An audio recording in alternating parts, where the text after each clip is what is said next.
Chapter 1. 17 Hours. I had 17 hours to leave a house legally in my name. By noon the next day, my own mother was bringing a moving truck to take control of a $365,000 property she no longer owned. She thought I would panic. She did not expect me to pull the title record, uncover $63,000 that never should have disappeared, and call the police before the movers stepped onto my porch. I am Claire, and this is how a family dispute over home equity turned into the day control finally shifted. I was standing in the middle of my kitchen in Westfield, Indiana, when my phone started vibrating across the quartz countertop I had installed with my own hands. It was my mother. She did not say hello. "You have 17 hours, she said. "By noon tomorrow, Hannah is moving into that house." For a second, I thought I had misheard her. "What did you just say?" "You heard me. The movers are scheduled. It is easier if you pack tonight." I looked around the kitchen, the recessed lighting I wired myself, the cabinets I built after work, the floors I refinished one plank at a time. This was not temporary. It was legally mine. "Are you telling me to leave my own property?" I asked. "Do not twist my words," she replied. "That house has always been family property." It had not. After my father died in 2016, everything passed to my mother under Indiana inheritance law. In June of 2022, she signed a warranty deed transferring the bungalow to me. It was notarized and recorded in Hamilton County. Public record, my name alone. "My name is the only one on the recorded deed," I said carefully. "Paperwork does not change blood," she snapped. "Families help each other." The shift was immediate. Facts dismissed. Emotion elevated. "Hannah cannot afford her condo anymore," she continued. "Her mortgage is upside down. You have space. You are single. This will not ruin your life." That condo cost $270,000 in 2021. Mom helped with the down payment. I was given a $78,000 fixer-upper instead. I turned that fixer-upper into a property worth over $300,000. 2 years of work, nearly $95,000 invested. Long shifts at Meridian Logistics, where I manage operations, followed by nights tearing out drywall and replacing wiring. Now I had 17 hours. "Are you asking me to give up legal ownership because Hannah made a bad financial decision?" I said. "Stop being dramatic," she replied. "Do not make this ugly." Selfish, dramatic, ungrateful. The same words she used when I chose student loans over asking for help. When I paid them off in 2020, she called me responsible. What she meant was manageable. I ended the call before my voice betrayed anything. Then I verified the only thing that mattered. I opened my laptop and pulled up the recorded deed. June 23, 2022. Sole grantee, Claire Morgan. No retained interest, no conditions, clean title. Legal ownership is not a feeling, it is documentation. Still, something in her tone unsettled me. This was not spontaneous, it felt prepared. I called Daniel Ruiz, a real estate attorney I knew through work. "Daniel, I need clarity fast." I explained the deadline, the movers, the pressure. "If the deed is recorded in your name, you are the sole legal owner," he said. "She cannot force entry, she cannot remove you. If she attempts to access the property without consent, that is trespassing." Even if she claims it's family property? Courts do not operate on sentiment, they operate on documents. Do I need to do anything tonight? Document everything, save text, secure the property, notify police non-emergency so there's a record, and do not sign anything, especially not a quitclaim deed. Quitclaim deed, the kind of phrase that sounds harmless if you don't understand real estate law. After I hung up, I called the Westfield Police Department non-emergency line. I reported a potential property dispute for the following day. The dispatcher gave me an incident number. I wrote it down and stuck it to the refrigerator. Then I stepped outside and adjusted the security cameras. One faced the driveway, one covered the front door. Clear angles, clear timestamps. If this turned into a family property dispute, it would be documented. My phone buzzed again at 11:43 that night. Hannah. Please do not turn this into a legal battle. Mom is stressed. It's just a house. Just a house? In 2022, when my mother handed me the keys instead of helping with a down payment like she did for Hannah, she smiled and said, "You are resourceful. You'll make something of it." She assumed I would fail. She did not expect the value to triple. She did not expect the equity to grow beyond her reach. What I didn't understand yet was that the house was not the only asset she was counting on. I typed back, "It is not just a house." The 3 dots appeared, then disappeared. Silence. I walked through the hallway, running my hand along the wall I painted myself. I remembered nearly losing loan approval when the bank questioned my debt ratio during renovations. I remembered calculating every receipt because I couldn't afford mistakes. This house was the first thing in my adult life that no one else controlled. I stopped in the living room and looked at the framed photo of my father. He taught me how to fix things instead of walking away from them. 17 hours. If they were coming at noon, this was no longer emotional. It was legal. I locked the front door, checked the cameras again, saved every message thread to a cloud folder labeled Property. Upstairs, I lay down fully dressed, my phone on the nightstand. The house was quiet. The countdown was not. Chapter 2. The house they expected me to fail with. Sleep never fully came that night, and by morning I was running on something sharper than rest. I was running on memory. In the spring of 2022, when my mother transferred the bungalow to me, the county assessed it at $78,000. Most buyers would have walked away. The roof sagged, the furnace rattled like it might quit at any second.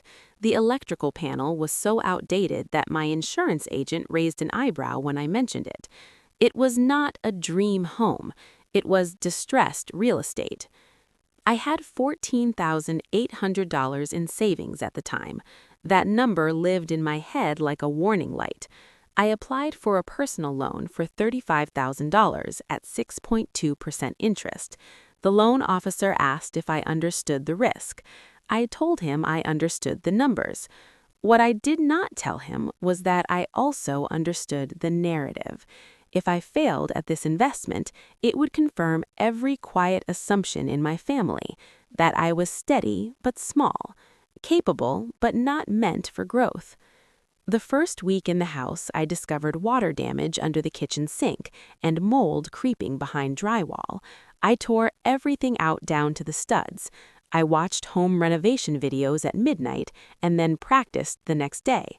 Contractors quoted me double what I could afford, so I became my own contractor. During the day, I worked at Summit Route Logistics in Indianapolis, overseeing dispatch schedules and compliance audits. My base salary in 2022 was $71,000. It covered my mortgage, free property taxes, and utilities, but it did not leave room for major construction errors. By the end of the first year, I had invested nearly $60,000 into the property. New roof, updated electrical panel, modern HVAC system. Every receipt went into a spreadsheet labeled Home Equity Plan. I tracked labor, materials, permit fees. This was not cosmetic remodeling, it was asset building.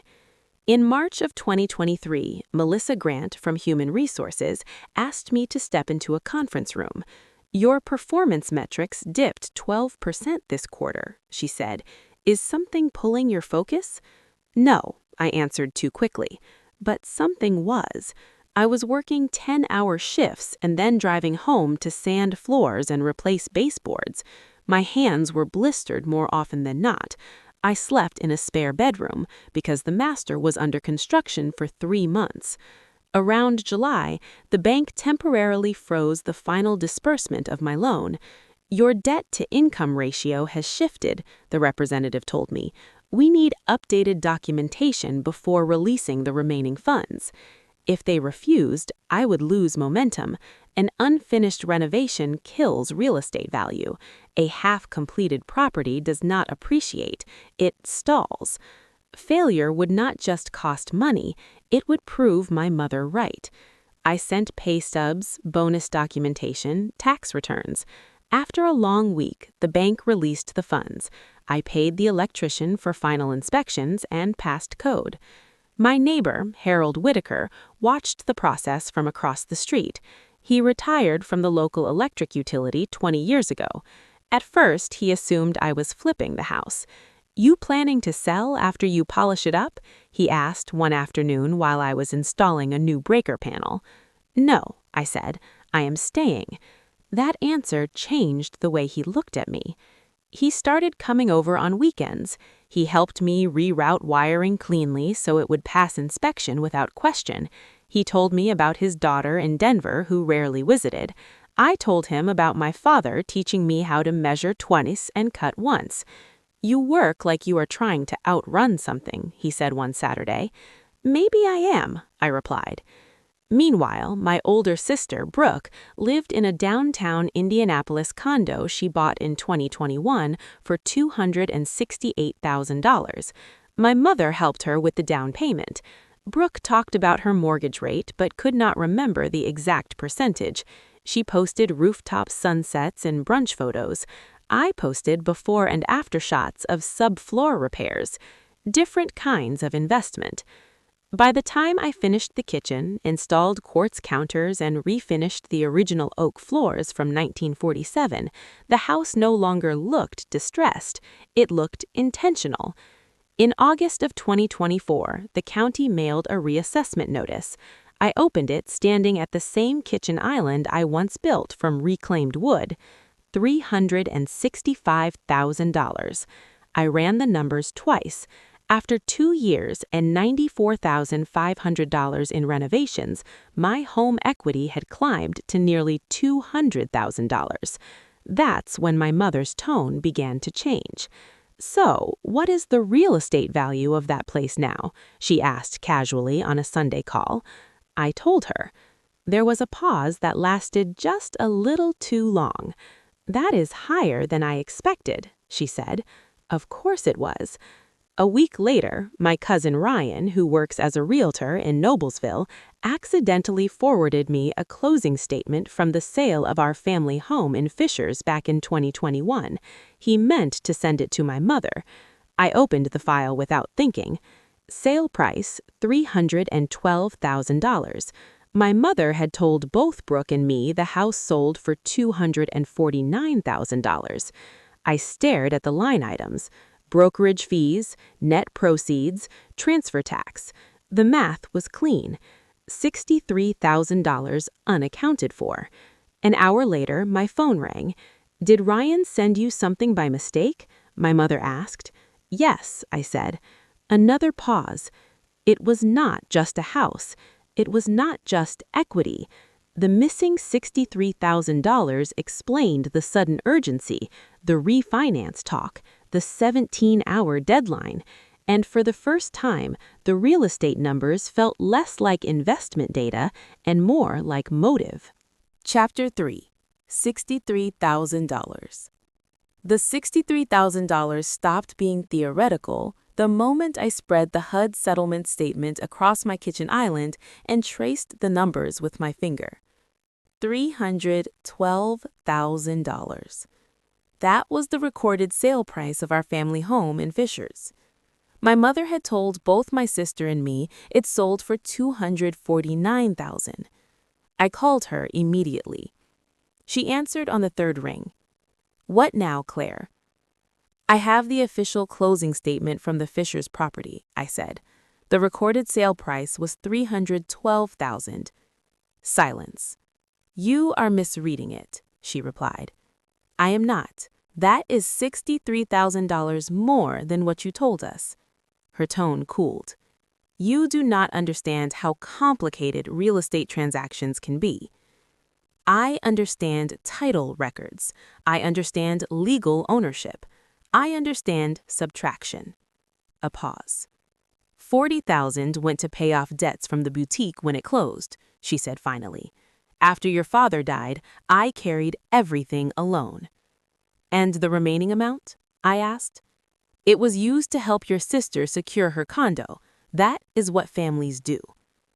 She had redistributed equity without telling either of us the truth. You told both of us the property sold for $249, I said. Why hide the actual sale price? It was easier, she snapped. You always turn everything into a courtroom. Because you always move money quietly, I thought. I ended the call. 10 minutes later, Brooke called. Did you confront Mom? She asked. Yes. She said you are overreacting. Brooke, the property sold for $312. She told us $249. There was a shift in her breathing. My mortgage balance is still $255, she said. The condo is worth maybe $241 now, and the HOA added a $4,600 special assessment. I am stretched thin. I know, but taking control of my house does not fix your mortgage. I did not ask to move into your place, she said quickly. Mom said you were thinking about transferring the property anyway. Transferring the property? So that was the narrative. I never said that, I replied. I invested $94,000 into renovations. The county reassessed my home at $365 this summer. My equity is close to $200,000. For the first time, Brooke sounded uncertain. I did not know it increased that much, she said.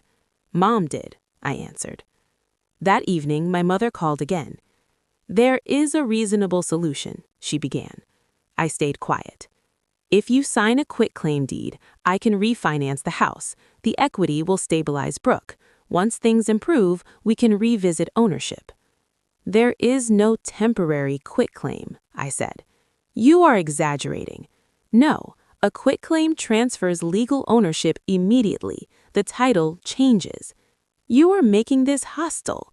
You scheduled movers. Her voice sharpened. You would protect paperwork over your own sister? I would protect my legal ownership over manipulation. The line went dead. The next morning, Daniel Ruiz met in his office. She wants me to sign a quitclaim and refinance using my equity, I said. He skimmed the HUD statement and nodded. The deed is recorded in your name. If you sign a quitclaim, you lose ownership. Any refinance ties you to new debt.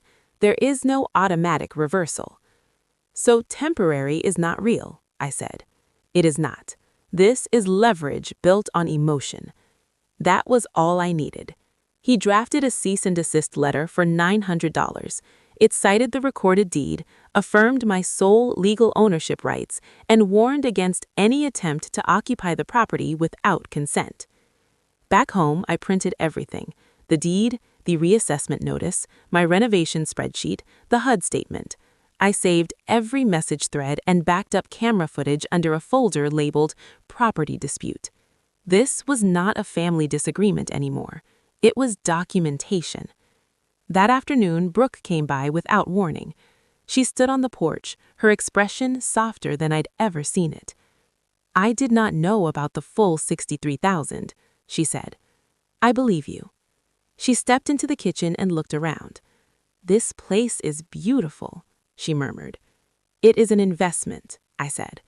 She leaned against the counter. My rate is 5.75%. I thought I could refinance, but the appraisal came in low. I'm stuck. I am not your exit strategy, I said gently. She nodded. I think Mom is panicking. That does not make her right. For the first time, Brooke did not defend her. After she left, my phone buzzed again. The truck is confirmed for noon tomorrow, my mother texted. Be reasonable. I looked at the message and then at the stack of printed documents on my island. No more vague language, no more disguised generosity. The numbers had exposed everything. I checked the time. 4:17 in the afternoon. Less than 20 hours. They were not coming to negotiate. They were coming to take control. Chapter 4. When They Showed Up. At 12:02, the rental truck rolled onto my street and stopped directly in front of my driveway. The engine idled like it belonged there. Two movers stepped out first, both young, both already scanning the house with uncertainty. Behind them, my mother's sedan pulled in. My sister climbed out slowly. I opened my front door before they reached the walkway. "Mom." "Claire, do not do this," she said, forcing calm into her voice. "Let us handle this privately." "There's nothing private about a moving truck," I replied. One of the movers looked between us. "Ma'am, is this a property transfer situation?" he asked my mother. "It is a family arrangement," she said quickly. "The title will be corrected." Corrected? I stepped forward, folder in hand. "There is no correction needed," I said. "I am the sole legal owner of this property. The deed was recorded in Marion County in June 2022. My name is the only one on the title record." The word title seemed to land differently. The second mover shifted his weight. "We cannot proceed if there is a dispute over property rights," he said cautiously. "There is no dispute," my mother insisted. "She is overreacting." "I am protecting my ownership rights," I said evenly. "Any attempt to enter without consent would be unlawful entry." The air changed. I saw it in my mother's face. That word, unlawful. She lowered her voice. "You are humiliating this family in front of the neighborhood." "You scheduled a truck to remove me from my own home," I answered. "You made this public." The movers hesitated halfway up the walkway. "If she's on the recorded deed and does not consent, we cannot remove her," one of them said. "I hired you," my mother snapped, "and we do not risk our business license over a title conflict." Right on cue, a patrol car eased onto the street and stopped at the curb. Officer Daniel Hargrove stepped out, calm and steady. I walked down the driveway to meet him. "I reported a potential property dispute yesterday," I said. "This is that situation." He nodded. "Who is listed as legal owner on the title record?" "I am," I replied, handing him the deed. He read it carefully. "Recorded and valid," he said. Then he turned to my mother. "Ma'am, do you have documentation establishing ownership or a court order?" "This house was transferred as part of a family understanding," she said, her voice tightening. "Is that understanding recorded with the county?" he asked. She did not answer. He faced me again. "You are within your legal rights. If they attempt to enter without consent, it qualifies as trespassing." For the first time in my life, authority was not on her side. My mother's composure cracked. "You would involve law enforcement against your own mother?" she demanded. "You involved movers," I said. She turned toward my sister. "Tell her this is wrong." My sister looked at me, then at the deed in the officer's hand. "Mom, is the house in her name?" "That is not the point," she snapped. "It is exactly the point." I opened my laptop on the small porch table and pulled up the HUD settlement statement from the Fisher sale. "Brooke, look at the sale price," I said, turning the screen toward her. She leaned in. $312,000. "You told us it sold for $249," she said slowly. My mother's voice dropped to a whisper. "I did what I had to do." "You moved $63,000 without telling either of us." "I paid debts," she said sharply. "I protected this family."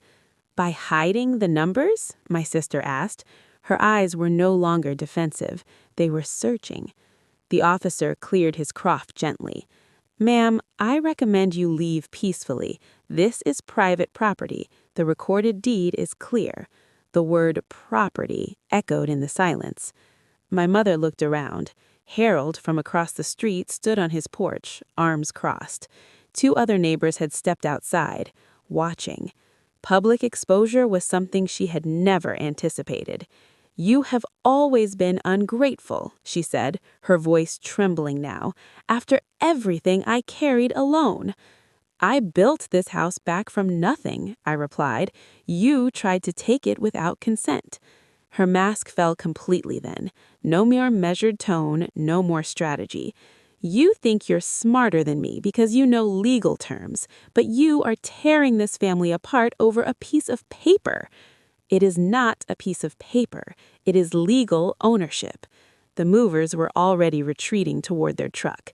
"We are not touching this," one of them said. "This is a clear title conflict." The truck engine roared to life. My sister stepped closer to me. "I didn't know about the full amount," she said quietly. "I swear." "I know," I answered. Officer Hargrove waited, watching my mother. Finally, she turned toward her car. "This is not over," she said under her breath. But it was over for today.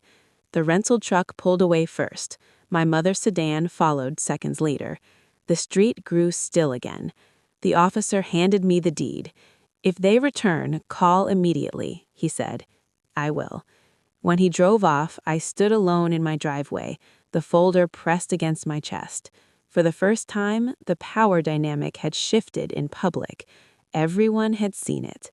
That evening, I opened my laptop and drafted a single email to every relative whose address I still had.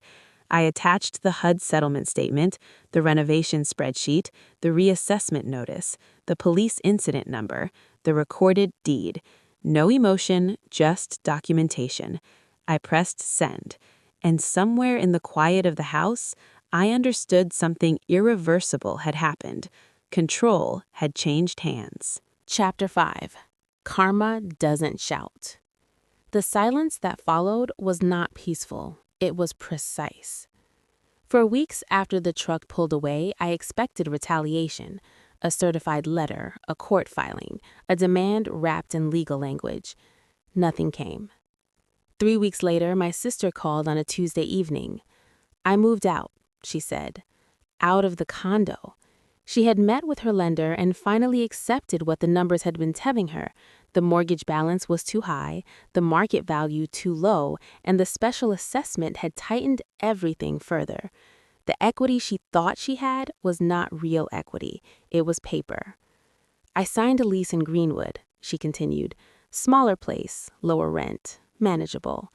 Her voice sounded steadier than it had in months. "I owe you an apology," she said. "You were right about the refinance idea. It was not a solution. It was desperation." "I was not trying to win," I replied. "I was trying to protect my property rights." There was a pause. "I think Mom believed shifting equity around was the same thing as fixing things," she said. "That only works when no one checks the title record," I answered. We both understood the unspoken part. Financial manipulation inside a family feels different from fraud on paper, but the mechanics are not so different. My mother never filed a lawsuit.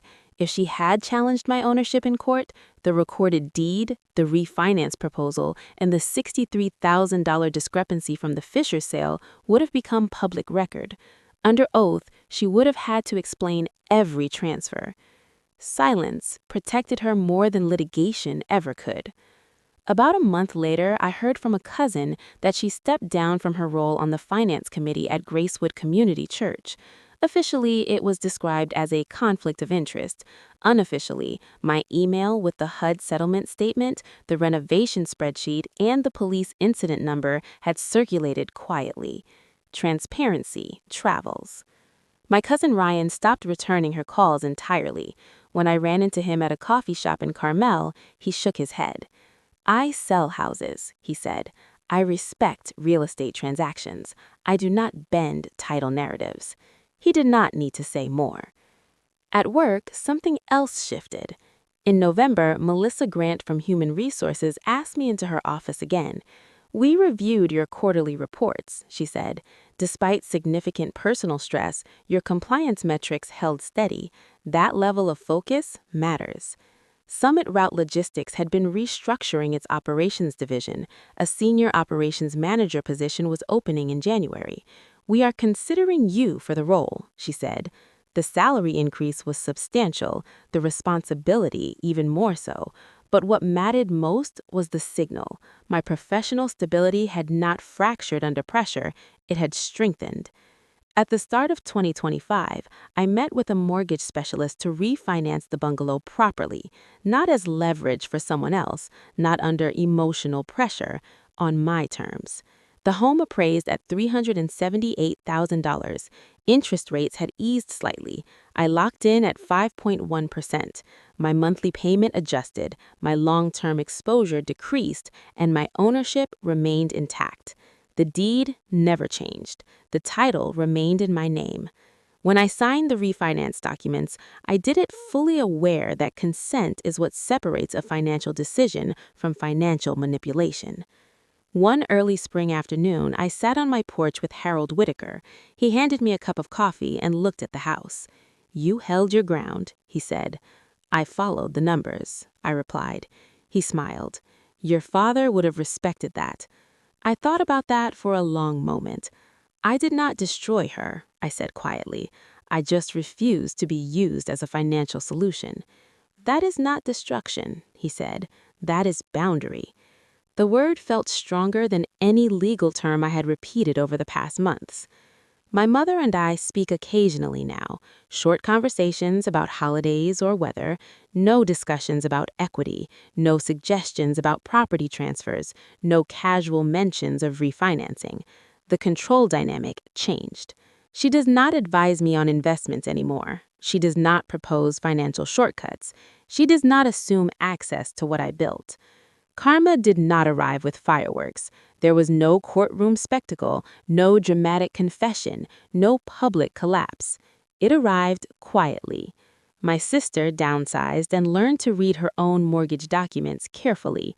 My mother stepped away from financial oversight roles that required transparency. I advanced in my career and protected the real estate asset I rebuilt from the studs. The world did not implode, it recalibrated. Sometimes people think standing your ground in a family inheritance dispute or property conflict means ending relationships forever. It doesn't. It means redefining them. I did not destroy my family. I refused to be used inside it. In the evenings, the light from the kitchen spills onto the porch steps. The oak floors reflect the glow in a way they never did before I stripped them down and rebuilt the surface layer.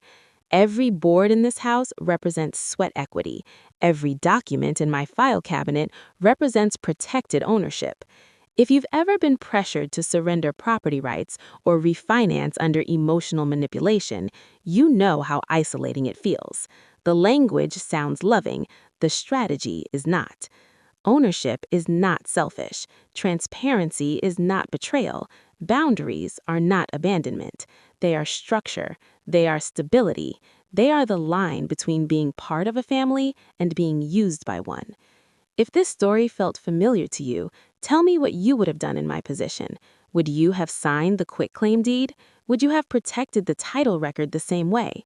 Stay with me if you want more stories about real estate, family conflict, financial boundaries, and the quiet ways karma reshapes power. Because sometimes karma doesn't shout, it simply restores balance.